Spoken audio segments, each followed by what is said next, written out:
Selamat datang kembali di Era Entertainment. Selamat datang kembali di The Golden Cross Playlist. Seperti biasa hari ini kita akan melanjutkan review saham part yang ke-393. Namun sebelumnya, bagi teman-teman yang mungkin belum subscribe channel YouTube ini, sekali lagi jangan lupa tekan tombol subscribe, nyalakan lonceng notifikasinya agar teman-teman tidak pernah ketinggalan informasi-informasi terbaru dari channel ini. Di part yang ke-393 kali ini kita akan kembali mereview 6 saham. Ada saham KPIG, MLPL, Trim, Hoki, APLN, dan Breeze.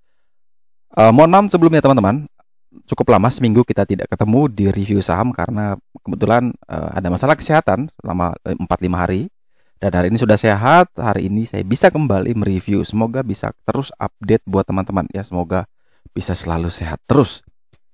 Di perdagangan hari ini kita bisa melihat bahwa indeks bergerak cukup meyakinkan, closing di level high perdagangannya di 6.669 atau naik 0,57%. Sekali lagi indeks mencoba untuk sekian kalinya mau break out all time high-nya. Kita lihat saja apakah mampu break all time high atau tidak, karena sudah percobaan berkali-kali.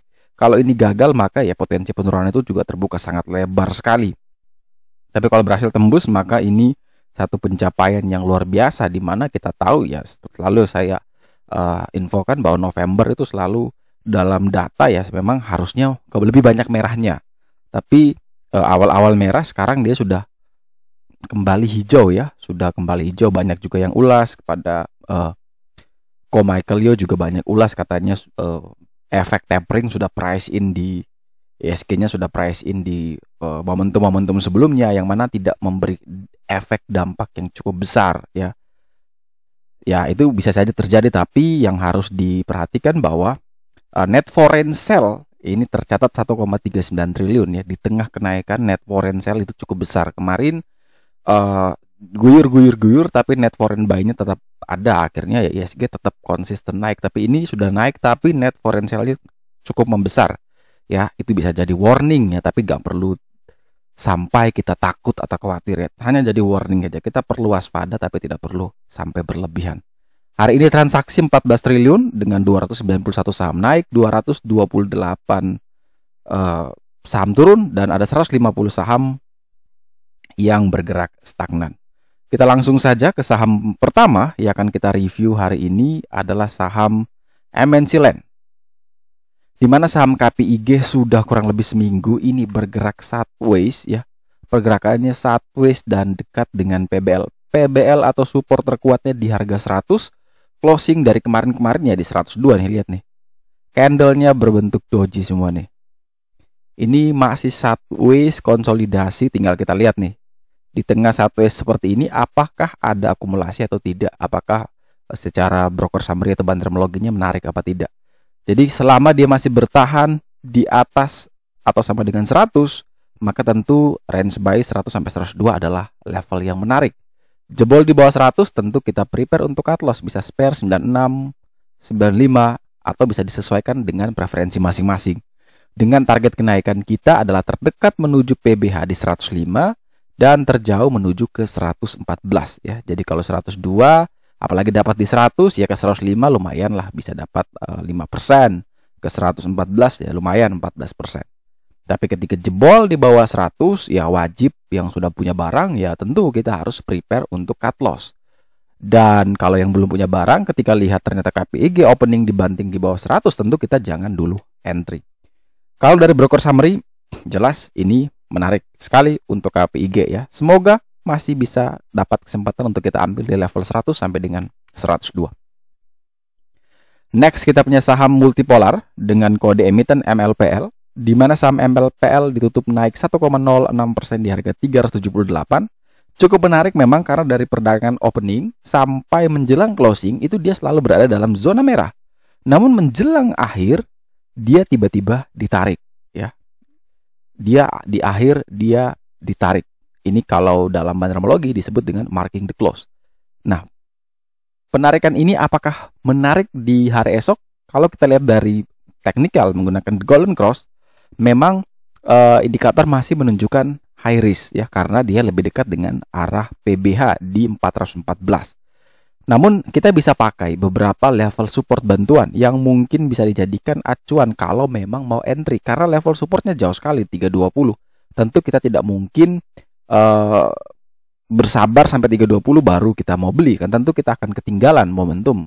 Karena bisa jadi dia naik turun, ya dia tidak sampai ke level sebelumnya, dia bisa saja membentuk higher low-nya dan bisa potensi naik kembali. Oleh sebab itu, di sini ada beberapa level support yang bisa dipakai nih di 368 sampai dengan 372. Nah, kalau dia bisa kuat bertahan di level tersebut, maka bisa dicoba nih di buy 368 sampai dengan 372. Itu bisa dibeli. Kalau jebol di bawah 368 ya cut loss. Tunggu lagi nanti di 320. Tapi kalau bisa kuat bertahan, maka itu bisa menjadi level yang menarik ya, bisa kita entry dengan target kenaikan adalah terdekat menuju 390, 414 dan terjauh menuju 40 hari harga tertinggi di harga 400. Coba dari broker summary kita perhatikan, memang di sini terlihat secara volume masih belum menarik. Yang menjadi menarik memang secara strukturnya. Volume masih belum menarik tapi struktur menarik. Jadi kita lihat besok lagi kira-kira strukturnya apakah bisa lebih bagus dan volumenya juga bisa lebih baik lagi. Maka tentu bisa jadi pilihan selama dia masih bertahan di atas 368 sampai dengan 372.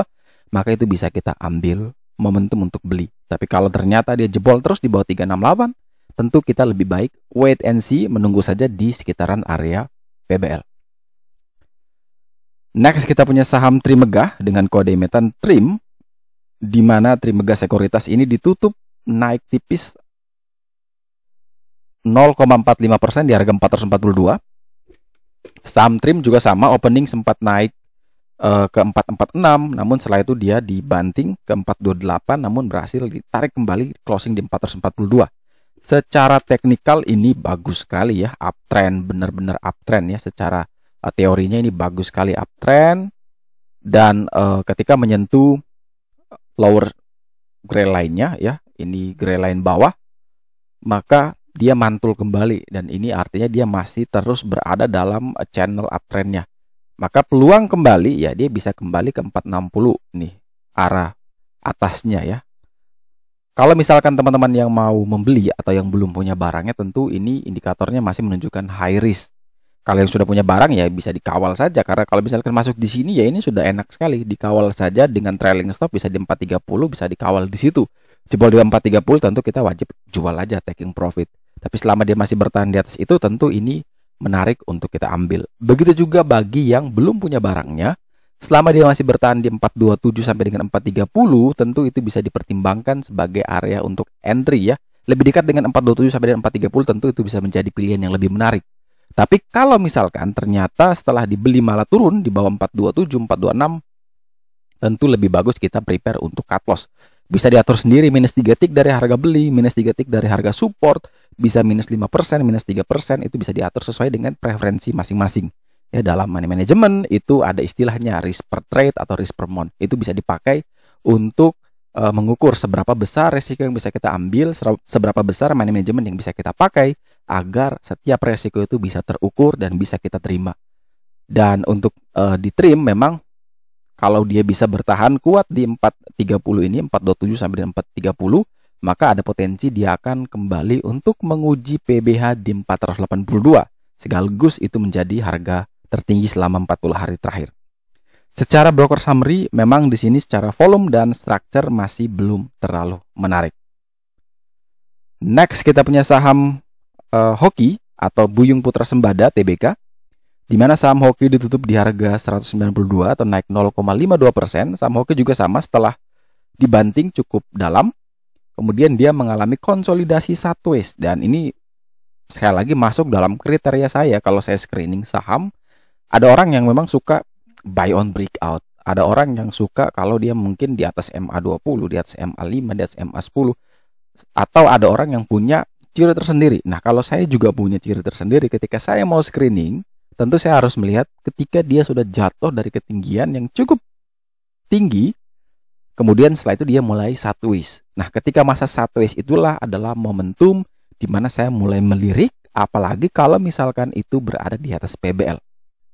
Itu tiga kombinasi yang perfect sekali. Sudah jatuh cukup dalam, kemudian mengalami konsolidasi sideways dan berada di atas dan dekat PBL. Kita perhatikan PBL di 189, harga penutupan di 192. Ini cuma beda 3 tick, artinya tiga-tiganya menarik. Kalau misalkan teman-teman bisa dapat 189 sampai dengan 190, maka ini bisa menjadi level buy yang menarik. Yang penting adalah tidak turun lagi di bawah 189. Selama masih bisa kuat di atas 189, tentu hoki masih sangat aman untuk kita beli. Jebol di bawah 189, bagi yang sudah punya barang, prepare cut loss. Bagi yang belum punya barang, mending wait and see. Tapi kalau memang masih bisa bertahan di atas atau sama dengan 189, maka silahkan bisa dipertimbangkan area belinya 189 sampai 190, boleh sampai 192 terserah, tapi balik lagi kepada preferensi risiko masing-masing, dengan target kenaikan adalah menuju ke 210.